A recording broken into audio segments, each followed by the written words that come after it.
은혜 받으실 하나님의 말씀은 요한계시록 6장 12절에서 17절입니다.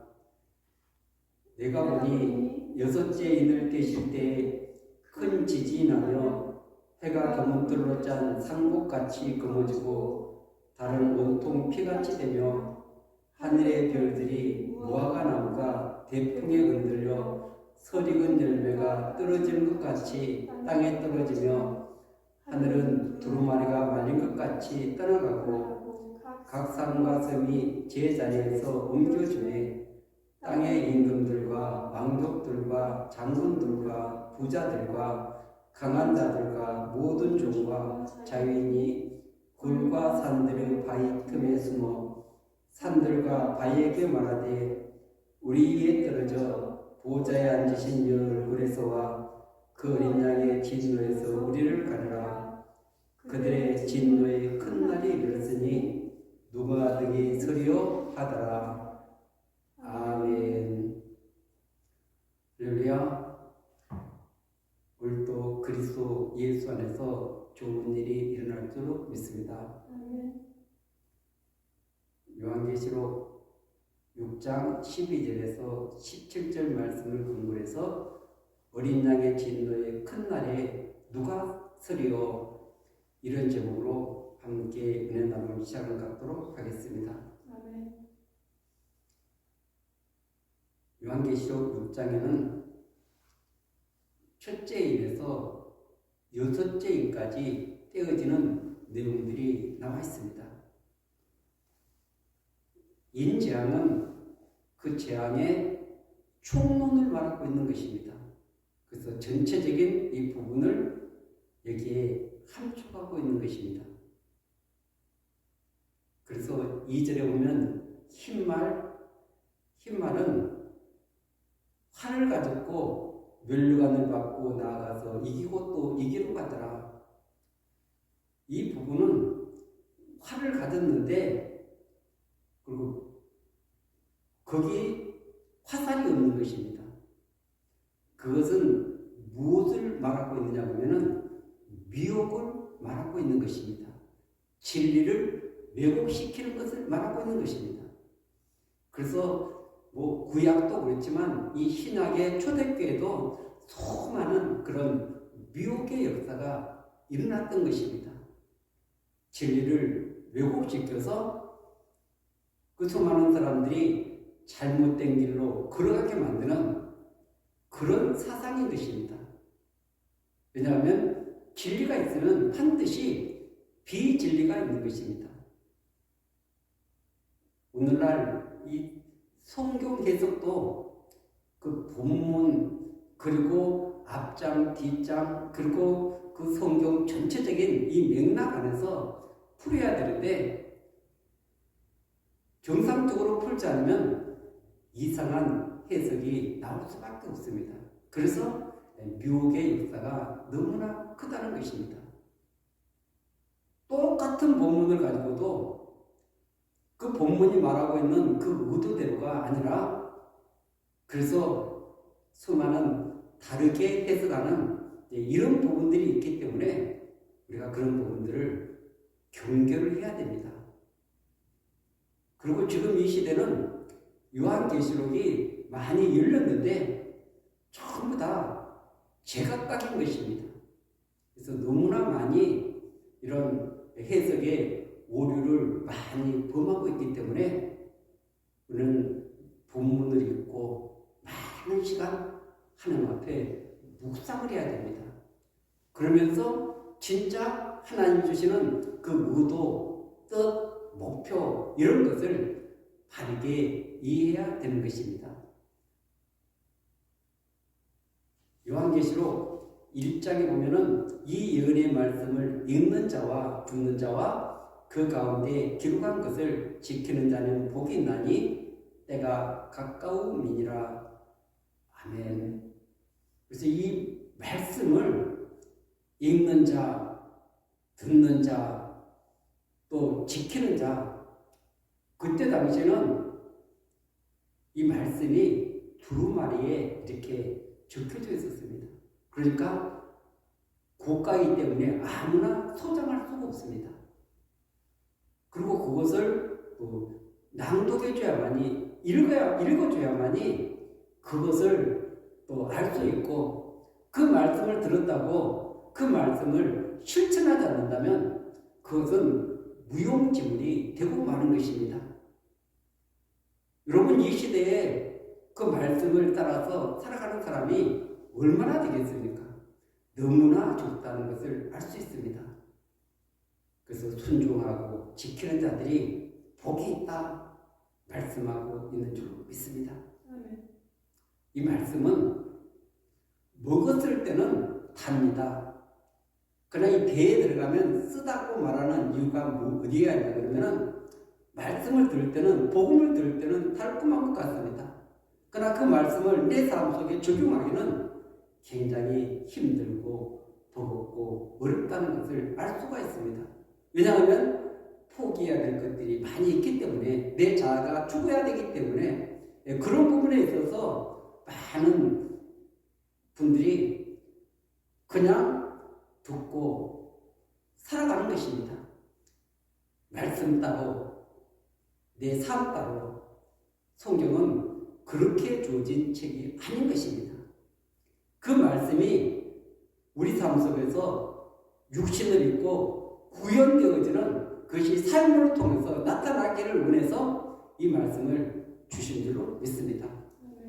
그래서 바르게 해석하고 그것을 또 삶으로 살아가는 것은 너무나 중요한데 이 미혹의 역사는 가면 갈수록 더 심화되어 가는 것입니다. 이 사단이 어떻게 하면 한 영혼이라도 더 지옥으로 끌고 가기 위해서 수많은 방법을 다 동원하고 있기 때문에 그렇습니다.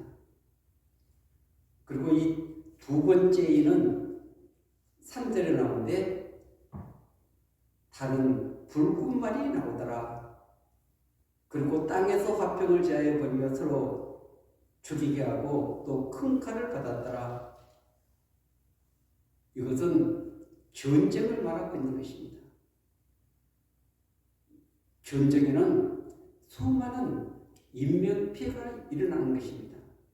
그리고 재산이고 수많은 것들을 잃게 되는 것이죠.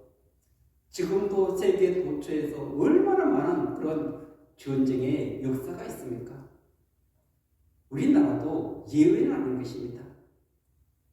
북한이라는 북쪽에 있는 저들이 호시탐탐 계속 공격하기 위해서 모든 방법을 다 동원하고 있는 것입니다. 기회를 엿보고 있는 것입니다. 그래서 이 큰 전쟁이 계속 심화되어질 것을 우리에게 말씀하고 있는 것입니다. 그리고 셋째는 금은말인데 손에 저울을 가졌더라. 이 말씀은 기근을 말하고 있습니다. 육신적인 기능 또 하나는 영적인 기능도 우리가 살펴봐야 됩니다. 지금 육신은 괜찮은데 내 영혼이 바짝 말라서 그냥 온통 다 갈라진 이런 가물음에 보면은 눈밭이 쪽쪽 갈라졌던 같이 우리 마음의 상태가 그런 상태인 줄도 알지 못하고 깨닫지 못하고 이 세상의 것을 취해서 살아가는 수많은 그리스도인들도 있다는 것을 알 수 있습니다. 전쟁 다음에 오는 것이 기근인 것입니다. 그 다음에 7절에 보면 넷째 인을 떼실 때 내가 넷째 생물의 음성을 들으니 말하되 오라 하기로 8절에 내가 보매 청한색 말이 나오는데 그 탄자 이름은 사망이니 음부가 그들을 따르더라. 그들이 땅 4분의 1의 권세를 얻어 검과 흉년과 사망과 땅의 짐승들로서 죽이더라. 아멘. 그래서 네 번째 말은 형황색 말인데 사망, 음부가 따르더라. 그런데 전체를 다 이렇게 사망으로 끌고 가는 것이 아니라 땅 4분의 1의 권세를 얻었더라 이렇게 나와 있습니다. 그래서 일부를 죽이게 되는데 그것이 검, 흉년, 사망, 땅의 짐승들로서 죽이더라. 이런 무기가 4가지가 등장하고 있는 것입니다. 이런 것으로 죽이게 되는데 이것도 계속 심화될 것을 말씀하고 있는 것입니다. 그리고 5째에는 순교자들의 신원인 것입니다. 하나님, 우리 억울함을 언제 갚아주실려니까? 그래서 회복을 기다리는 이들이 하나님 앞에 탄원하는 내용들인 것입니다. 그리고 오늘 본문은 12절에서 내가 6째 인을 떼실 때 큰 지진이 나며 해가 금은털로 짠 상복같이 금어지고 다는 온통 피같이 되며, 예수님께서 마태복음 24장에 예언되어 있습니다. 24장 29절과 30절에 보면 그날 환란 위에 즉시 해가 어두워지며 달이 빛을 내지 아니하며 별들이 하늘에서 떨어지며 하늘의 권능들이 흔들리더라. 그때 인자의 존재가 하늘에서 보이겠고 그때 땅의 모든 족속들이 통곡하며 그들이 인자가 구름을 타고 능력과 큰 영광으로 오는 것을 보리라. 아멘. 그래서 이 6째 인은 지금 땅에서만 아니라 하늘에 이런 천체 엄청난 대변화의 역사가 나타나는 것을 기록하고 있는 것입니다. 해, 달, 별, 이런 정말 이 천체가 이제까지는 한 번도 그런 일이 없었는데 이런 엄청난 역사가 일어난 것입니다. 그리고 이 14절에 보면은 하늘은 두루마리가 많은 것 같이 떠나가고 각 산과 샘이 제자리에서 옮겨지매, 그래서 이 하늘이 지금 두루마리가 말린 것 같이 이렇게 말려서 떠나가 버렸다. 사라져 버렸다. 그리고 각 산, 섬이 제자리에서 옮겨지는 엄청난 이 지각 변동을 말씀하고 있는 것입니다. 그 창조의 질서가 온통 무너지는 사건을 이렇게 기록하고 있는 것입니다. 이 엄청난 사건 앞에 보이는 반응이 15절, 16절 나와 있습니다. 땅의 임금들과 왕족들과 장군들과 부자들과 강한 자들과 모든 종과 자연이 굴과 산들의 바위 틈에 숨어. 지금 여기서 나오는 이 사람들은 땅에 사는 모든 사람을 다 지칭하고 있습니다. 예외가 없이 모든 사람들을 다 지칭하고 있는 것입니다. 왜냐하면 임금, 왕족, 장군, 부자, 강한 자, 모든 종, 자유인이 등장하고 있기 때문에 그렇습니다. 그래서 이것은 절대 비켜갈 수가 없다는 것입니다. 그 어느 누구도 예외가 아니다, 이 말씀을 하고 있는 것입니다. 그런데 오늘 16절은 산들과 바위에게 말하되 우리에 떨어져 보좌에 앉으신 이 얼굴에서와 어린 양의 진노에서 우리를 가리라. 아멘. 이 말씀은 지금 산과 바위를, 그러니까 우리한테 떨어져 가지고 그래서 그 어린 양의 진노로부터 좀 숨겨달라, 이 말을 하고 있는 것입니다. 그만큼 그 어린 양의 진노는 엄청나다는 것입니다. 산과 바위 이것이 덮는 거하고 어린 양의 진노는 비교할 수 없이 엄청난 그런 파괴력과 그런 능력을 가지고 있기 때문에 지금 우리를 숨겨다오 이렇게 하소연하고 있는 모습을 볼 수가 있습니다. 그런데 숨겨질 수 있습니까? 세상에 그 어떤 누구도 거기서 숨겨지는 사람이 없는 것입니다. 그리고 17절입니다. 그들의 진노에 큰 날이 이르렀으니 농아등이 서리요 하더라. 아멘. 이 부분을 현대어 성경에서 하나님과 어린 양의 큰 진노의 날이 왔구나. 이 진노에서 살아남을 자가 누구란 말인가 하고 부르짖었습니다. 아멘.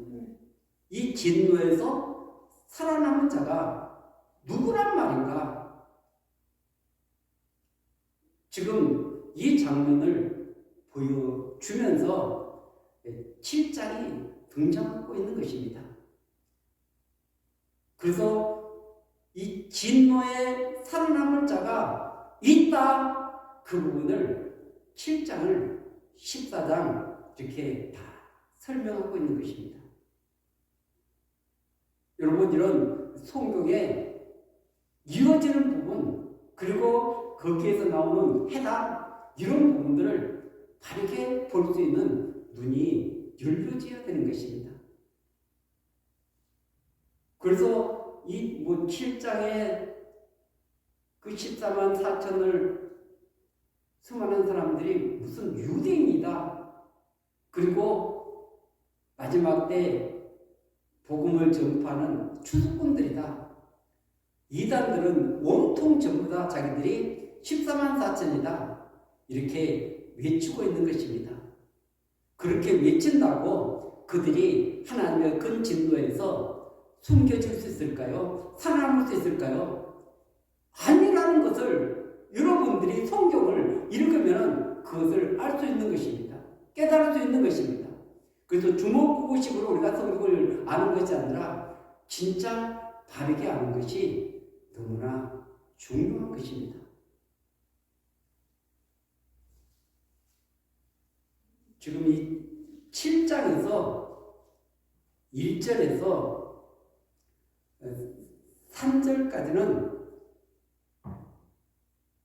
하나님의 종들의 이마에 인치까지 땅이나 바다나 나무들을 해하지 말라 하더라. 아멘. 그래서 여기서 하나님의 종들, 이러니까 주의 종들만 말하는 그런 분도 많습니다. 요한계시록 그렇게 많이 연구하고 했던 분이 참 이 말씀을 하는 것을 듣고 나서 너무나 가슴이 아팠습니다. 여러분, 신약시대는 만인 제사장인 것입니다. 만민에게 동일하게 구원이 주어지는 거지, 그 조건을 하나님께서 이렇게 맞추어서 지금 그 안에 들어가면 그 누구든지 다 구원을 얻을 수 있는 것입니다. 그런데 어떤 특정한 사람들에게만 그것이 이루어진다면 어떻게 되겠습니까? 그래서 이 부분을 바르게 이해하고 나면은 내가 그런 현재 상태인가, 이것을 살펴봐야 되는 것입니다. 그런 조건들을 여기에서 제시해서 내가 지금 상태가 그런 상태인가, 그렇다면은 그 하늘의 영광스러운 참교회에 참여가 되어서 영원한 영광을 누릴 수 있다는 것입니다. 인을 친다는 것은 그분의 소유가 되었다는 것입니다. 여러분, 그리스도인은 하나님의 소유된 백성인 것입니다. 그분이 값으로 사서 우리를 대신 사주신 것입니다. 그래서 제사함을 얻게 만들어주시고 그분의 통치가 이루어지는 이 백성들이 하나님 나라 백성인 줄로 믿습니다. 그래서 14장에 보면은, 그래서 이 14만 4천을 4절에 보면은 이 사람들은 여자와 더불어 더럽히지 아니하고 순결한 자라 어린 양이 어디로 인도하든지 따라가는 자며 사랑 가운데서 속량을 받아 처음이 건들비로 하나님과 어린 양에게 속한 자들이니. 아멘. 이 사람들이 하나님과 어린 양께 속한 사람들이다. 이렇게 말씀하고 있는 줄 믿습니다. 그리고 지금 사들의 내가 인침을 받은 자의 소를 들으니 이스라엘 자손 각 지파 중에서 인침을 받은 자들이 14만 4천이니 이 본문을 가지고도 뭐 유대인 수많은 이런 추수꾼이다 다른 수많은 이런 억측을 가지고 설명을 하고 있는 것입니다. 이 부분은 왜 지금 여기서 이스라엘의 12지파가 나왔는가? 이것은 민수기 26장을 이해하면 금방 이해할 수 있습니다. 그래서 그들이 지금 두 번째 인구조사 가운데 민수기 26장이 등장하는데 그 사람들은 이 광야의 길을 통과한 사람들인 것입니다. 그래서 1세대들은 전부 다 광야에서 불순종해서 다 죽었습니다. 옛자는 완전히 죽은 것입니다. 그리고 새롭게 태어난 20세 이상 된 사람들이 계수됐다, 등록이 됐다, 하나님께 소속이 되었다. 그래서 이 가나안 땅을 상속받기 위해서 그들은 거기에서 지금 모세를 통해서 그 땅을 분배받을 그 내용들을 소개하고 있는 것입니다. 그러니까 이 사람들은 아직 가나안 땅을 밟지 않았지만 이미 가나안 땅이 지금 자기들의 소유가 된 것 같이 모세는 그들에게 땅에 분배받을 것을 말씀하고 있는 것입니다. 그래서 오늘 지금 요한계시록 7장 5절에서 8절 이 부분은 지금 땅에 있지만 땅에 전투하는 교회지만 그러나 하나님 나라에 들어갈 수 있는 이 사람들을 지금 지칭하고 있는 것입니다.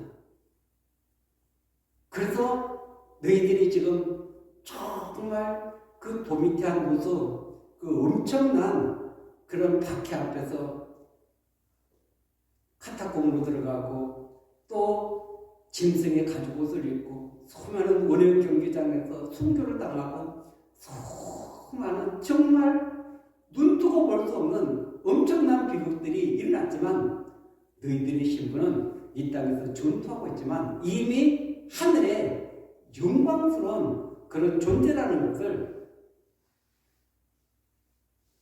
흰 옷을 입은 그리고 손에 종려가지를 들고 보좌 앞과 어린 양 앞에 서 있는 모습을 또 비춰주고 있는 것입니다.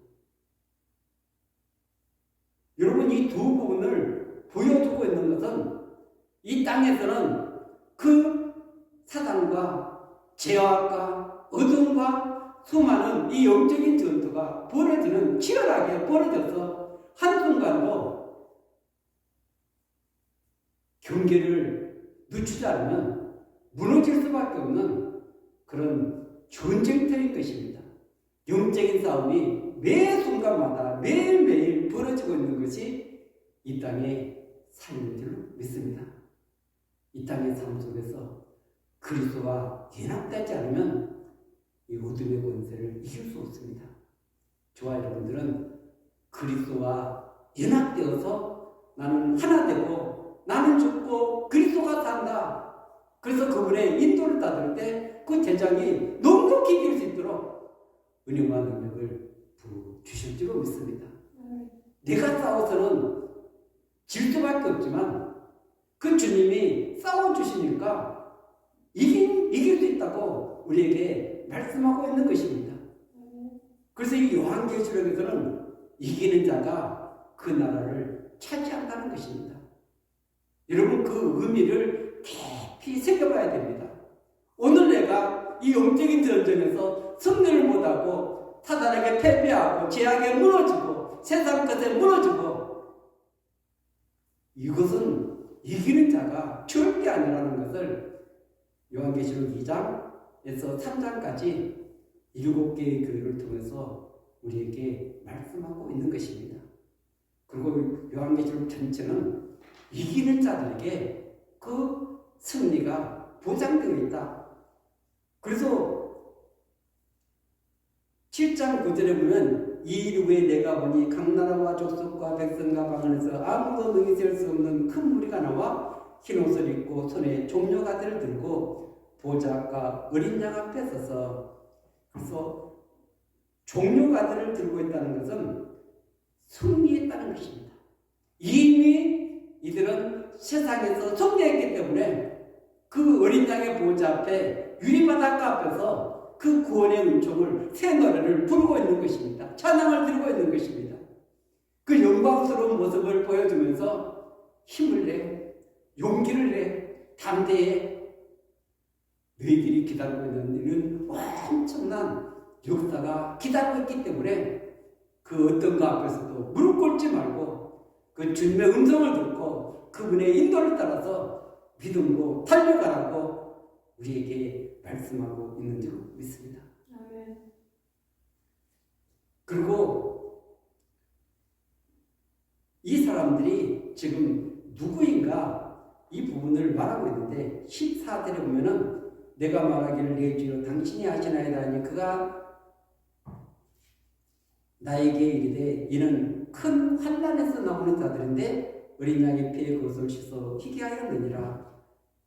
아멘. 이 세상을 그리스도인으로 살아간다면 하나님이 우리에게 크고 작은 환난을 통과시키게 만드는 것입니다. 이 부분을 우리 그리스도인들이 깊이 새겨야 됩니다. 많은 분들이 세상의 부귀영화, 공명, 세상에서 잘 되는 거, 여기에 초점이 맞춰져 있다면 우리는 하늘의 사람이 아닌 것입니다.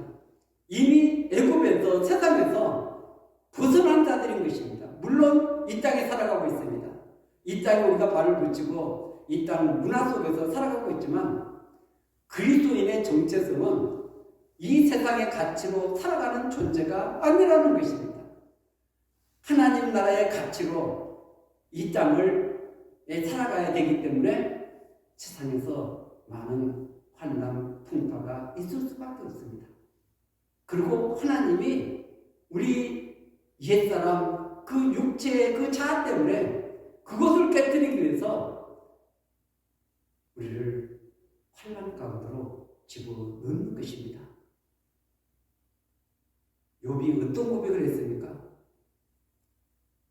앞으로 가도 하나님이 보이지 않고 뒤로 가도 하나님이 보이지 않고 정말 하나님의 그 부재 속에서 그러나 내가 가는 길을 그가 아시나니 그가 나를 달려라 하시는 이는 내가 순금같이 되어 나오리라. 아멘. 그래서 여기서 23장 10절에 말씀하고 있지 않습니까? 그래서 욥은 하나님이 그를 훈련시켜서 정금 같은 믿음의 소유자로 빚어가는 그런 과정인 것을 깨달게 된 것입니다. 그리고 그 인생의 그 문제 앞에서 해답을 알지 못했었는데 38장 이후에 하나님께서 폭풍 가운데 나타나지 않습니까? 그래서 이 우주 만물을 누가 창조했는가? 이 모든 역사를 누가 이끌어가는가? 그 앞에 욥은 단 한마디도 할 수가 없었습니다. 자신의 실존을 깨닫게 된 것입니다. 그리고 내가 귀로만 듣던 하나님을 눈으로 뵙게 되었습니다. 그 하나님을 경험하고 체험하기를 원해서 하나님께서 욥에게 지금 이런 시련을 허락해 주신 것입니다. 처음부터 그것을 깨달았다면 얼마나 좋겠습니까?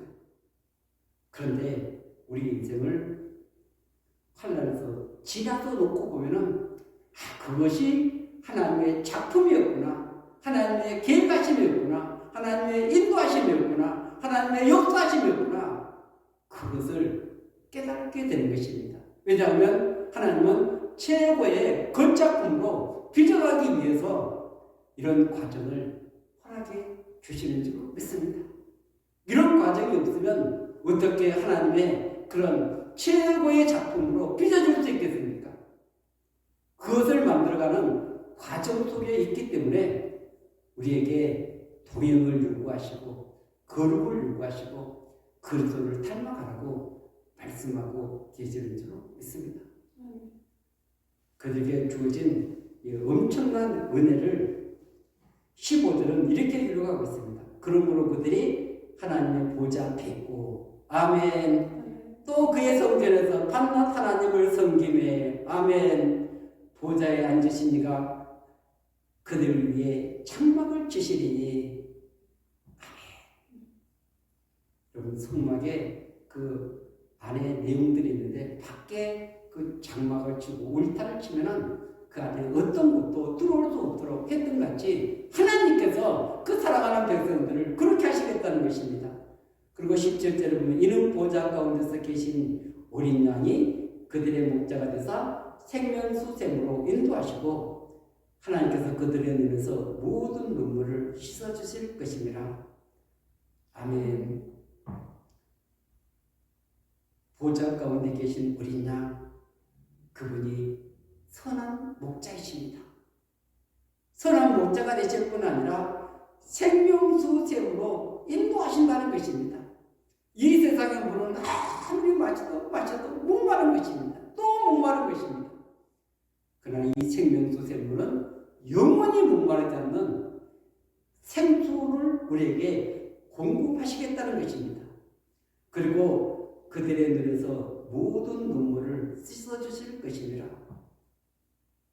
이 세상에 주님 때문에 그 하나님 나라를 갈망하는 것 때문에 그분의 인도를 따르는 것 때문에 그리고 그 말씀에 순종하는 것 때문에 우리에게 다가오는 그 수많은 눈물들을 여기서 씻어주실 것이다 말씀하고 있는 줄로 믿습니다. 모든 것이 형통하고 모든 것이 잘 됐는데 그 눈물을 씻어주실 필요가 뭐가 있겠습니까? 히브리서 11장 후반부에 보면은 그 믿음의 사람들이 어떻게 걸어갔는가 기록을 해놨습니다. 여러분 우리는 그 기록을 보니까 그냥 그들이 믿음으로 살았는가? 그분의 현주소는 수많은 그들 앞에 장애물들이 너무나 많았습니다. 내일을 알 수 없는 그런 어두운 그런 수많은 적들이 있었습니다. 그럼에도 불구하고 하나님을 의지하고 주님을 의지하고 그들은 이 믿음에 선한 싸움에서 승리한 줄 믿습니다. 여러분 일어서십시오.